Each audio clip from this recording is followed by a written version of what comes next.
Not everybody. Okay, so we're going to talk about a what if scenario. Um, there is a scenario out there that if it were to come about, you as a new truck buyer, or you're just in a market to buy another truck. There's a scenario out there where you would want to buy a high mileage truck as a fixer upper. And the scenario would be this: used truck prices are already high at $80,000 for a 400,000 mile truck. If the economy improves, which all economists expect it will, with the Trump tax cuts, tariffs being resolved, deregulation, and if the Federal Reserve lowers interest rates this fall, then you can expect the economy to improve. As the economy improves, freight picks up. As freight picks up, truck prices go up. Now, no one has a crystal ball. I'll tell you that right now. But if truck prices go up, um, there's a dynamic there between new trucks and used trucks. I think more trucking companies would start buying the new equipment, and so in some cases there could be more supply of used trucks hitting the used truck market. So if the big fleets go out there and buy brand new trucks, then more supply is available for used trucks. In that scenario, used truck prices would go down. But if the demand is so high that both brand new trucks and used trucks prices go higher, now now you're getting to pandemic level prices. When I purchased my last truck, it was during the pandemic. The engine blew in my first truck.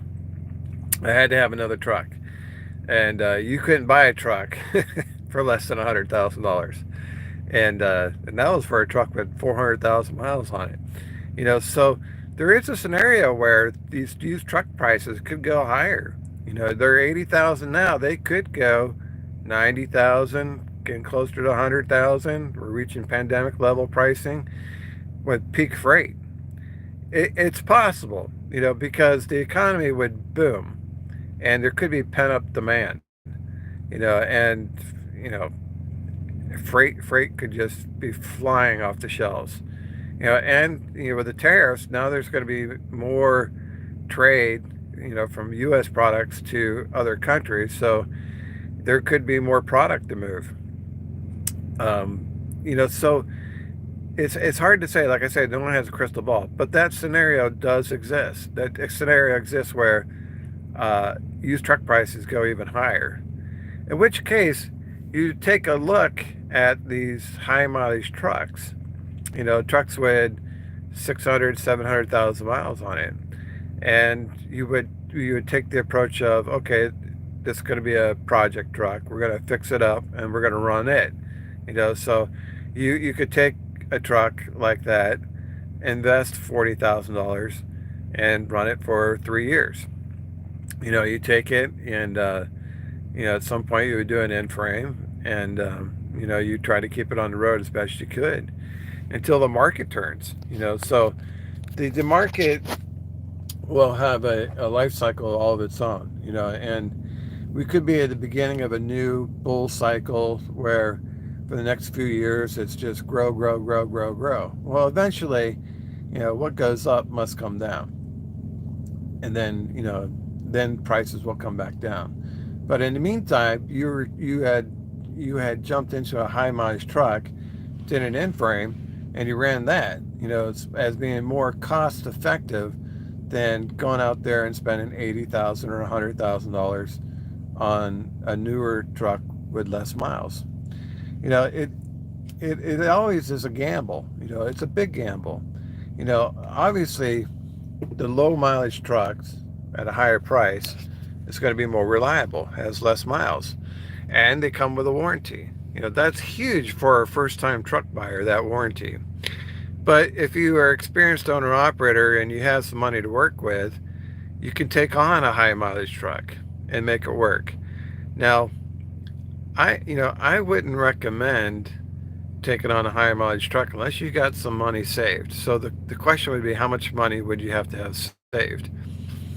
Let's say you spent $20,000 and you paid cash for a high mileage truck. Okay. Now it doesn't have a warranty, and the risk for a breakdown is high, and the biggest breakdown is going to be that one box or an in frame. You could use an in frame sooner rather than later. Uh, so one box would be 20 grand, an in frame would be about 30 grand. So I would say, and if you paid cash for the truck, you'd probably need an additional 25,000 saved for immediate maintenance, at least 25,000. You couldn't take on much more risk than that. If you had 50 grand, that would be better. So for me, I have over 100 grand. So I could do it. It's just a matter of whether or not I want to do it. But I wouldn't do it if you're thinking about it. I wouldn't do it unless you had enough money to pay cash for the truck plus another 25,000. Because you could run a month and then bang, your one box just went out. Here you already spent $20,000 on a truck, and now it doesn't run, and it's going to take another $20,000 to put it back on the road. And if you don't have the money, now you're really kind of screwed. If you have the money, you can deal with it, but if you don't have the money, you're totally screwed. This is why I don't recommend it for first time owner operators. And it's kind of like a rookie mistake. The rookie mistake is they don't have a lot of money, they want to become an owner operator, and they buy a high mileage truck cheap, because that's what they can afford. But then they can't afford the breakdowns, and so then they get kicked out of the business model and they lost all their money. That's a rookie mistake. Now, you take someone with experience and who has savings built up, it's not a mistake, it's an opportunity. And you weigh the risk. You could go buy that new used truck for 80 to 100 grand, or you could buy a high mileage truck and fix it up. This is your choices, your strategy. It's not a bad strategy. It's going to require more work. It's definitely going to be more work. you know you're going to be working at it very, very hard, but you can make it work. There's differences in these trucks. Like the older 126 models, the 2018, 2019, maybe the 2020, they don't have a lane departure feature. And the lane departure feature gives you this great big black box right in the middle of your windshield. It's annoying as hell. Well, those earlier models don't have that, so your windshield is clear. And with the lane departure, every time you go slightly left or slightly right, maybe your trailer tires is on the white line. You're not exactly perfect. It'll give this warning device. It's annoying as hell. It's advanced technology, and it's really annoying. And the side radar. The newer trucks have side radar. The 2018, 2019, 2020s don't have this, but the newer ones do. And I kind of like it because it gives you a warning light if somebody's in your blind spot. But it also gives this annoying alarm, and it's like, good grief, that'll hurt your ears. So I don't really like it. I've been driving for 11 years without these warning devices and never had an accident. And as far as your blind spot goes, you have to check your mirrors. And you should always check your mirrors. But with the side radar, now the technology is going to be there that says you're clear. I don't know if I trust that technology. It's like it says I'm clear, but I'd rather look in my mirrors than rely on that technology. And the other thing with this technology is the collision avoidance system. I mean, you're going down the road perfectly fine, nothing in the road, nothing, and for some reason the truck thinks you're going to have a head-on collision, and it automatically applies to brakes and gives you a warning light, and it's like there's nothing here. There's nothing, you know. I mean, it jolts you pretty hard, you know. It's like you're just relaxing, cruising along, and all of a sudden, collision alarm, you know, and automatic brakes, and it's like this was totally unnecessary, you know. And you know, as the trucks become more and more high tech, they become less enjoyable to drive. You know, so if you had an older truck that didn't have all these features, that might be another reason why you want to take it on as a project truck. You might enjoy that truck more.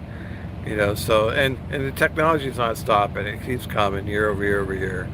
You know, they're taking more and more control out of the driver's hands, putting it into the truck.